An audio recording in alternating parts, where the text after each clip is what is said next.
Hello and welcome to Decoding Your Canine, Discover the Secrets of Having the Perfect Dog, the masterclass series covering the most effective training methods, health and well-being. I'm your host, Ness Jones, and with me today is Michael Shakashio, who is the founder of the aggressivedog.com. He knows a heck of a lot about aggression in dogs, so he's the world-renowned expert in it.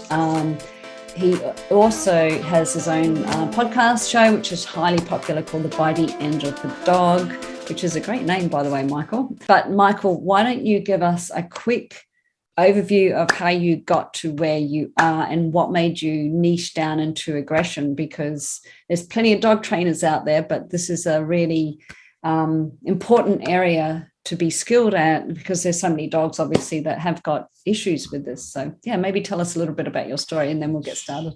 Sure. Thanks for having me. I think I started out like a lot of trainers and, working with my own dog who had his own issues. And then also doing a lot of fostering and rescue work at the time. So I wanted to help more dogs. And so fostering dogs was one way to do it. But then I realized that one of the most significant ways dogs are returned to rescues or given up to shelters is because of behavior. And one of those behaviors can be aggressive behavior. So I started to kind of go into that deep dive rabbit hole of learning about training dogs and kind of going down that niche of aggression because I found that I could help the most dogs, at least the dogs I was fostering, if I could understand their behavior and then make them more adaptable with, training and behavior change strategies. So one thing led to another, and here I am only focusing on aggression now. Yeah, right. I think I think that might be one of the main things that come out of shelter dogs, isn't it? Like they might get told, oh, that dog's fine. And then suddenly they get this beautiful dog home and it's got issues with other dogs. So, yeah. So, obviously that is the topic for discussion today, not just a broad aggression in dogs. So can you talk us through why dogs get aggression? Yeah, I think it's a often misunderstood topic, especially for pet owners because it can be really confusing, that whole how dare the dog that I'm feeding or that don't bite the hand that feeds you kind of mentality comes into it, especially if it's owner directed or directed at someone the dog knows. It can be confusing, kind of like, why is my dog doing this when I'm doing all the nice things for my dog? But it's really most of the time the motivation is either fear or pain or frustration. The dog is just expressing that, I'm afraid of this particular thing, or I don't want you to necessarily take away something that's valuable to me, or I'm actually hurting or not feeling well, and you're still petting me or poking at me, and so a lot of times it's just misunderstood because we're not understanding the underlying motivation for it. But once we start to understand that, then the aggressive behavior makes perfect sense because the dog's just trying to communicate. Hey, I don't like what's happening at the moment, so please stop that. And the way I know how to express it as a dog is to maybe bark, growl, snarl, snap, bite, all those typical things we might find offensive as humans. But once we start to understand why, and it really allows us to empathize with what the dog is going through.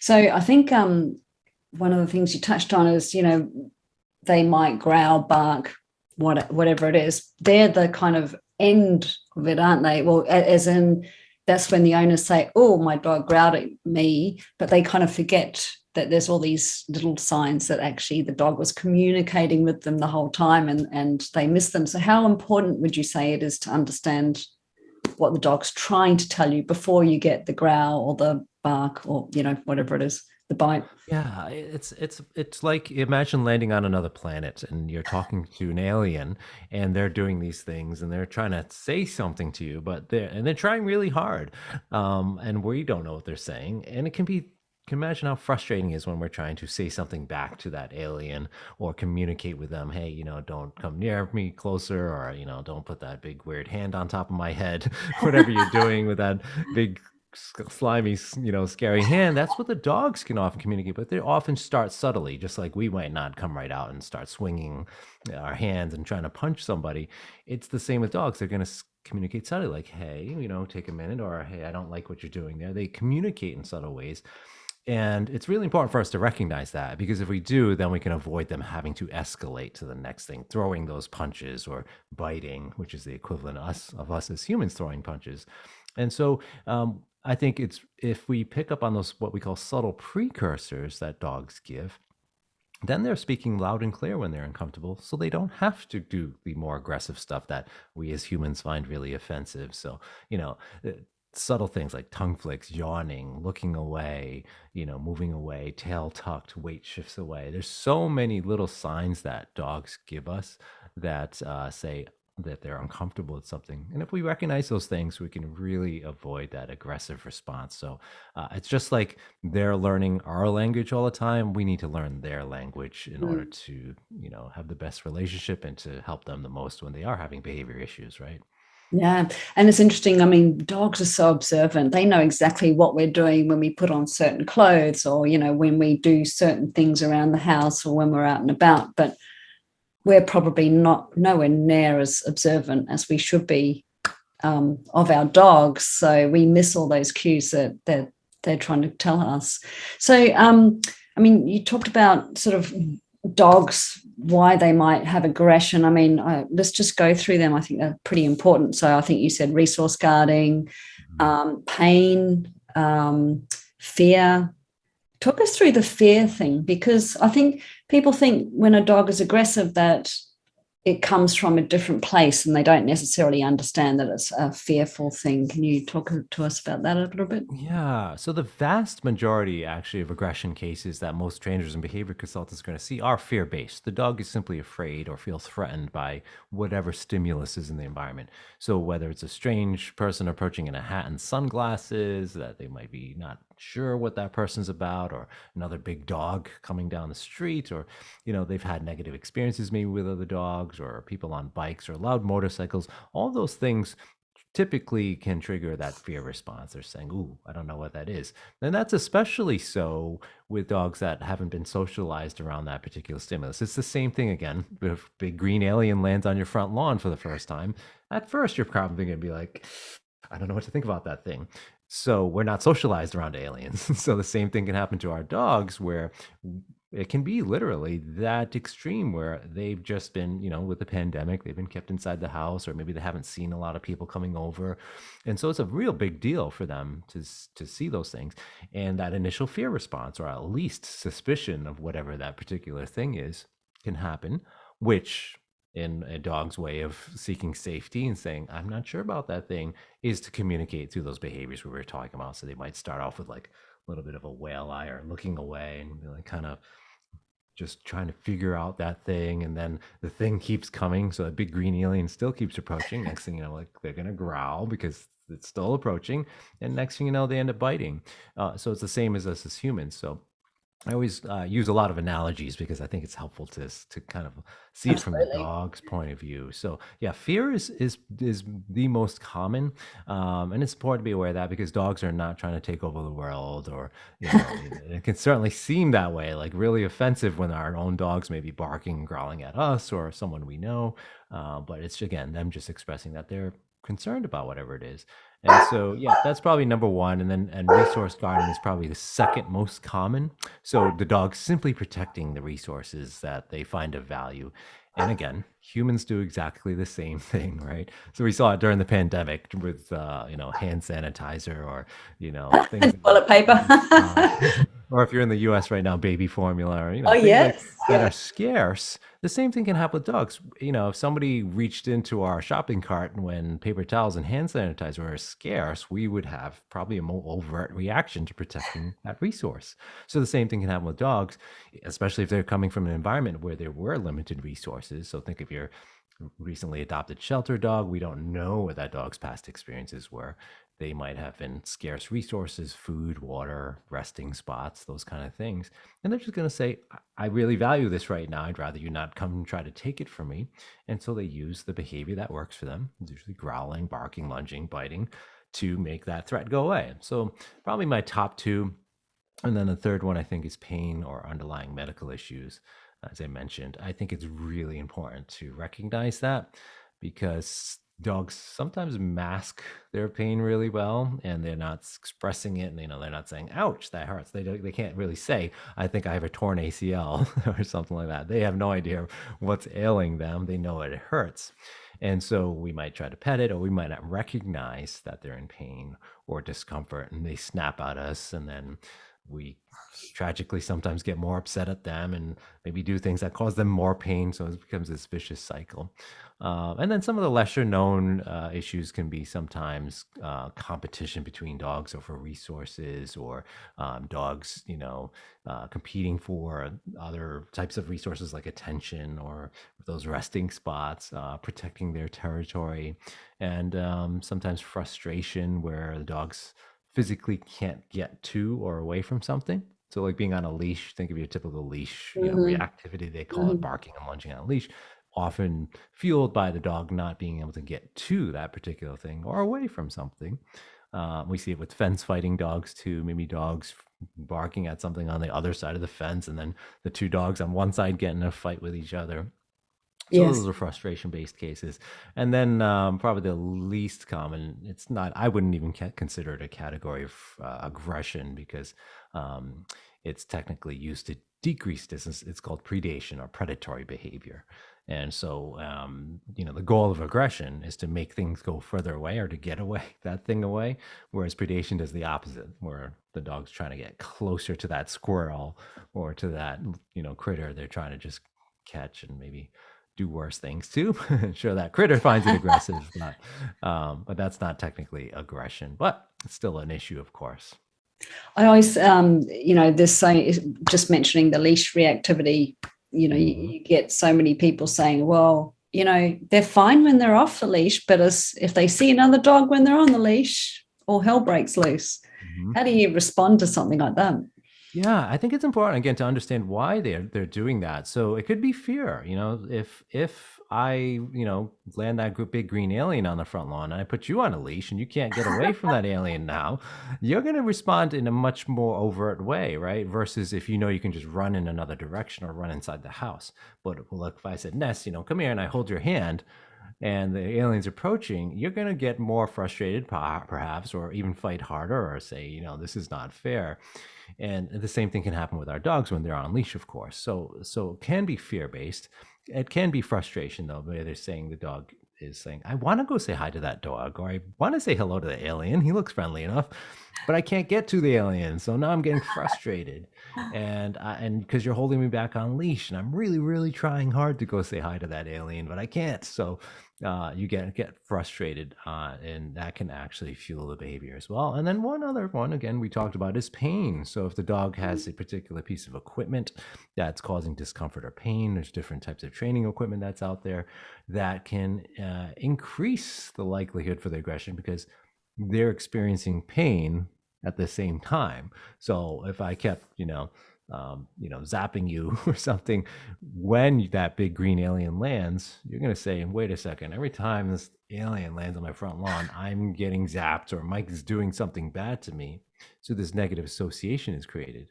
Big green aliens predict the bad thing's going to happen. So that's another common one where you see on leash. So again, to help our dogs the most is to really understand what is fueling the behavior, and then we can adjust that fuel, so then we can help the dog cope with that particular situation.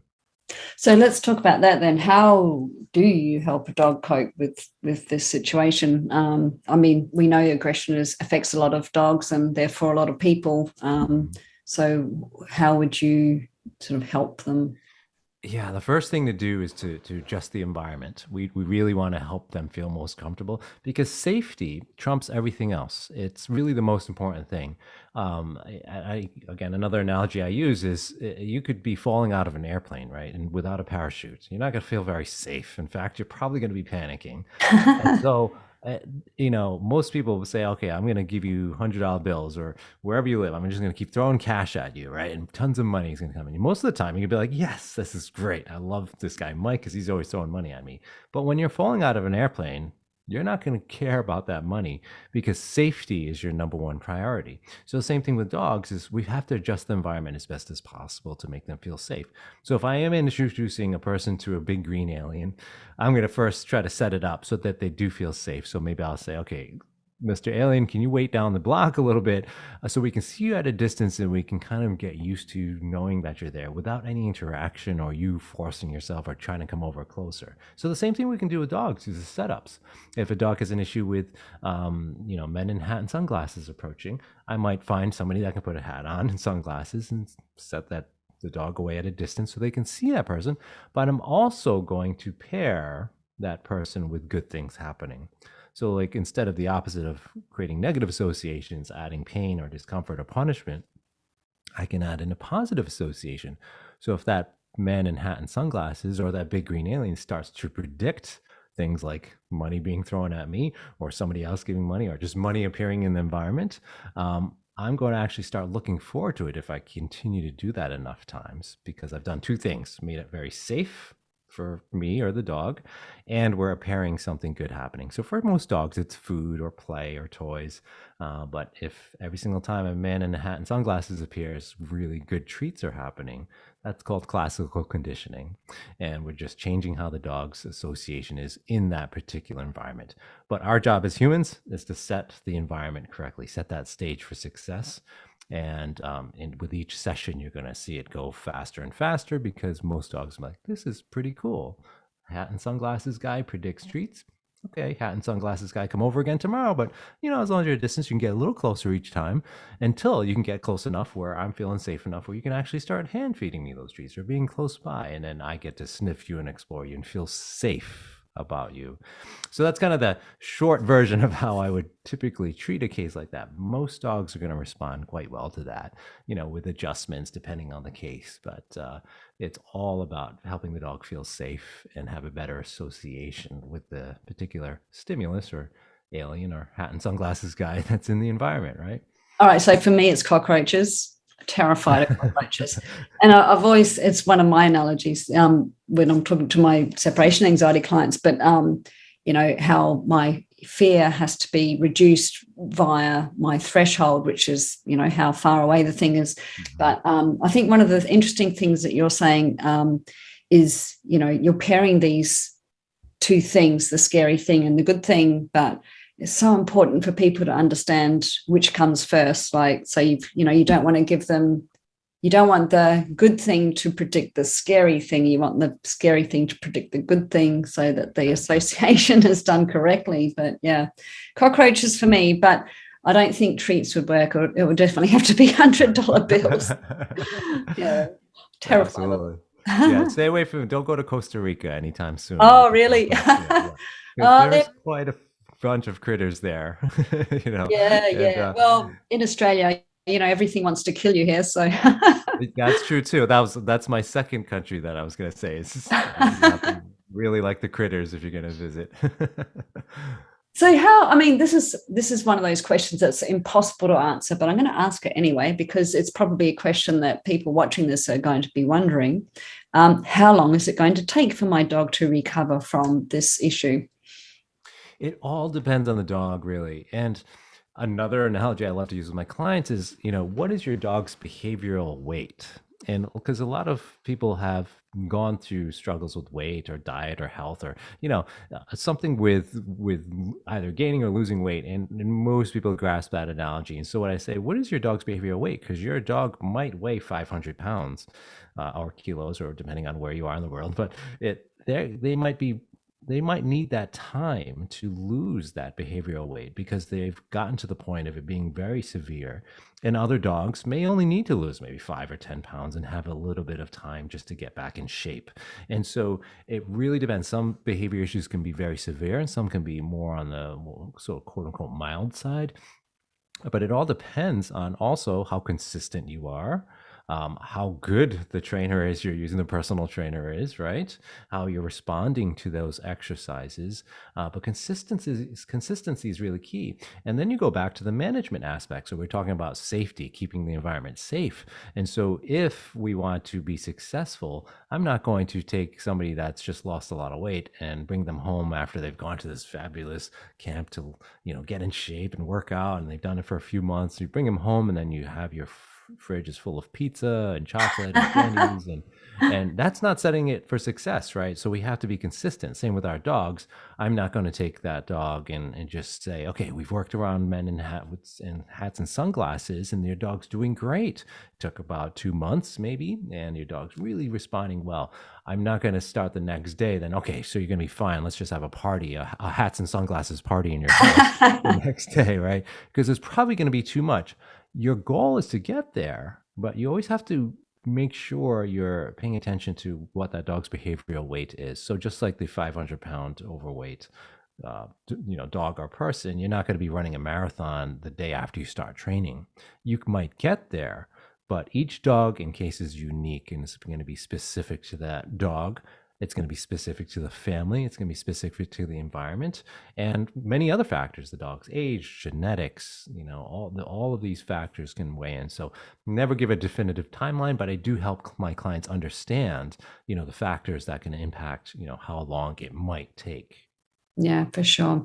So I guess another question is, how do people avoid aggression in dogs in terms of, yeah, it's a big question, I know, but Yeah, I think two of the biggest ways really is socialization early on, and that can be done started at any age. So sometimes we as trainers often talk about critical socialization windows where you have a kind of this time frame where the puppy's brain is developing, and you want to get them exposed to things. So that's important, but you can play catch up where you're still exposing even adult dogs, even old dogs can learn new tricks, right?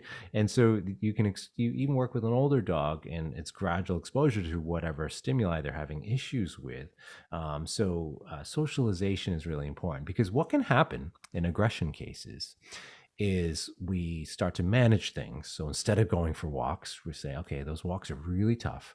So we're going to avoid the walks and maybe just go out in the backyard for potty breaks and things like that, which is okay to do.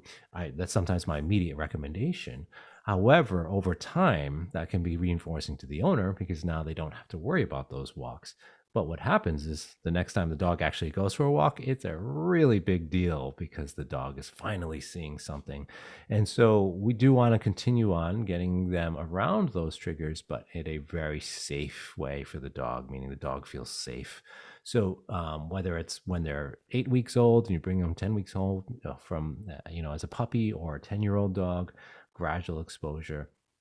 And then avoidance of punishment, because oftentimes we are trying to stop behavior. So when we talk about bad or unwanted behaviors, right? So barking, growling, lunging, biting, jumping up on the counter, jumping up on grandma, we often are faced with what do you want to happen here? And I want the dog to stop barking. I want the dog to stop lunging or jumping up on grandma. And so we resort to this punishment sense. All right, what can we do to stop the behavior? But it's really important, especially in aggression cases, to focus on what we want the dog to do instead and avoid punishment. Because if we pair the arrival of Uncle Bob with hat and sunglasses on with yelling at the dog or doing other things, squirting the dog, or all the bad things that might do as humans, eventually the dog is going to learn that, okay, every time Uncle Bob comes over with a hat and sunglasses, something bad, the punishers happen. So we really want to, especially in aggression cases, that's so true in aggression cases, because of oftentimes it is already a negative association that's there, whether it's pain, fear, frustration, even anger, all those negative emotions.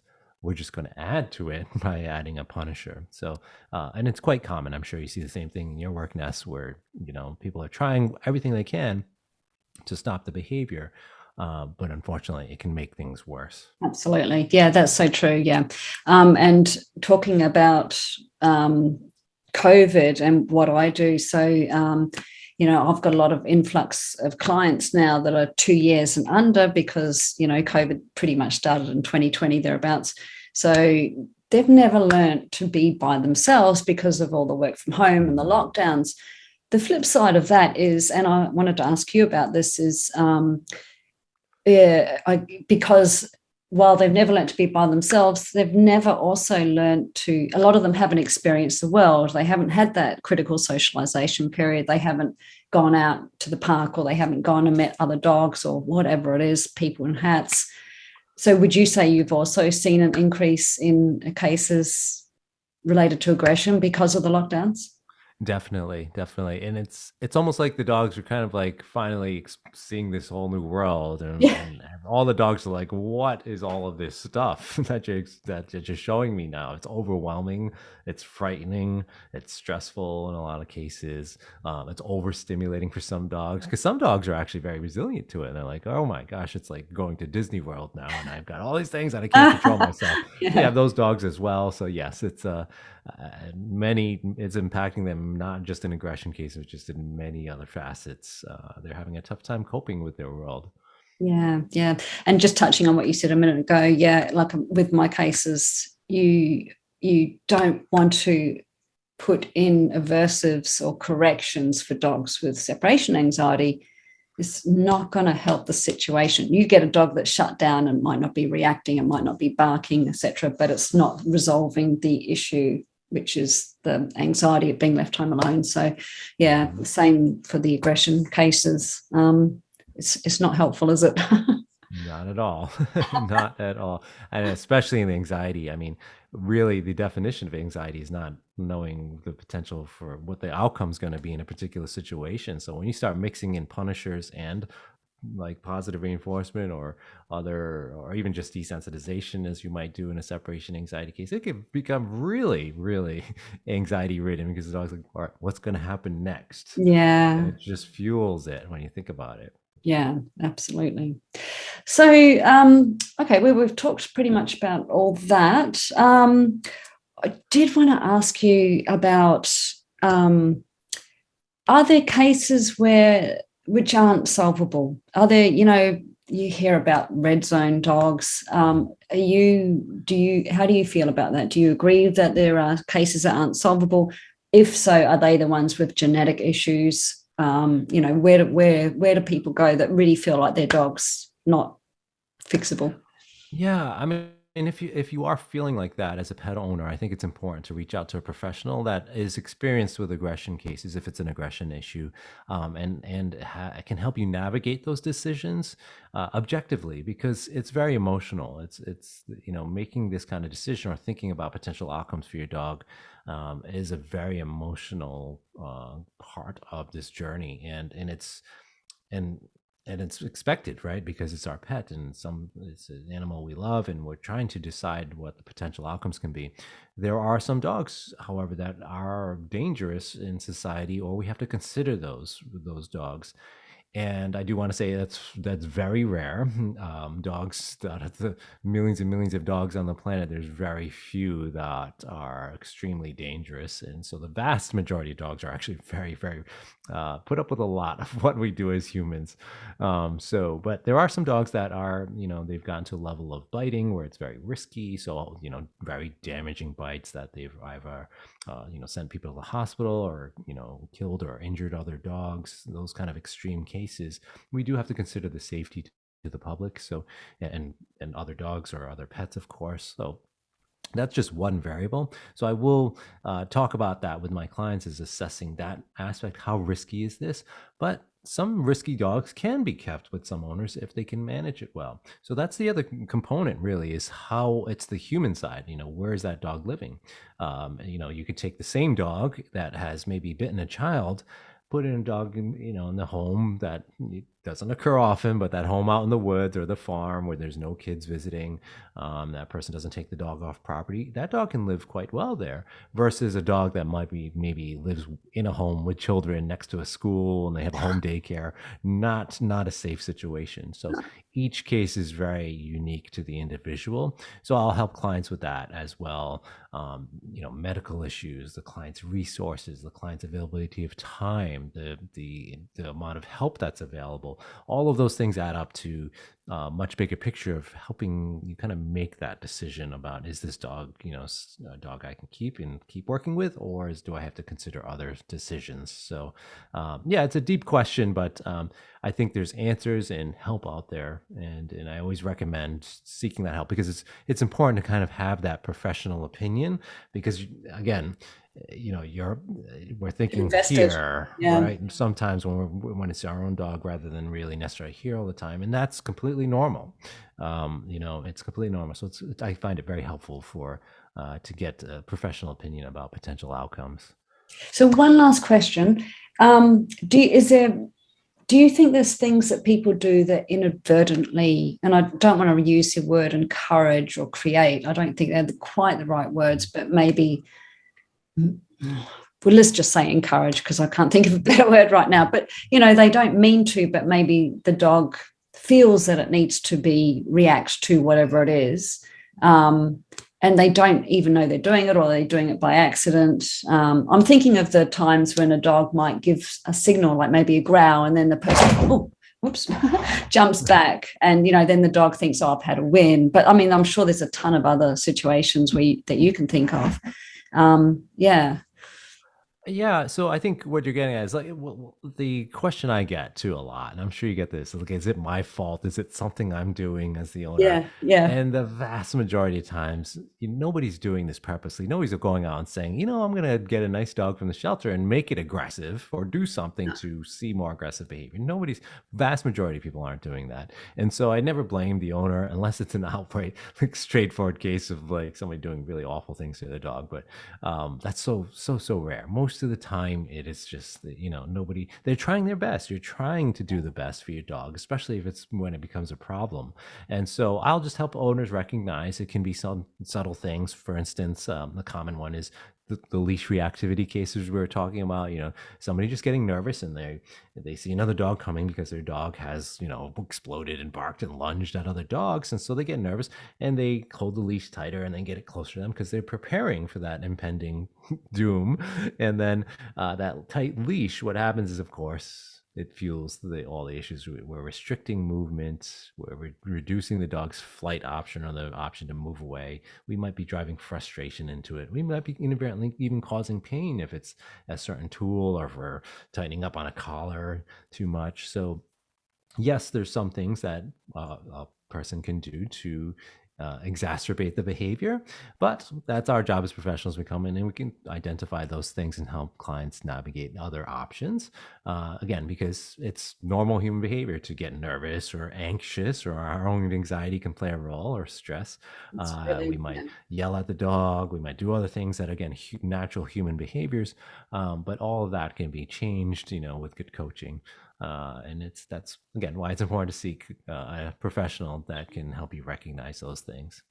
So talking about professionals, Michael, below here is a link to your website, and you are offering a free webinar on understanding aggression. Yep, I have both a free webinar on understanding dog aggression. It's open to both pet owners and pet professionals. And I also have if you have a dog with resource guarding issues, I do have a preview of my Aggression in Dogs Master Course, which has a module of it is on resource guarding. So if you have a dog that's guarding food, toys, bones, resting spots, or even people, that can be a helpful preview to see how to help dogs with resource guarding as well. So a couple different options for the listeners. Brilliant. So everybody click on the link. Michael, thank you so much for joining us. It's been wonderful chatting to you. And yeah, it's such a big issue for dog owners around the world. So what you're doing is invaluable and providing such great service. And your podcast is amazing. Everyone should get into that, the bitey end of the dog. Thank you, Michael. And just make sure you check out all the other speakers in this summit, because there's some amazing ones as well as Michael. Thanks so much for having me. Thanks.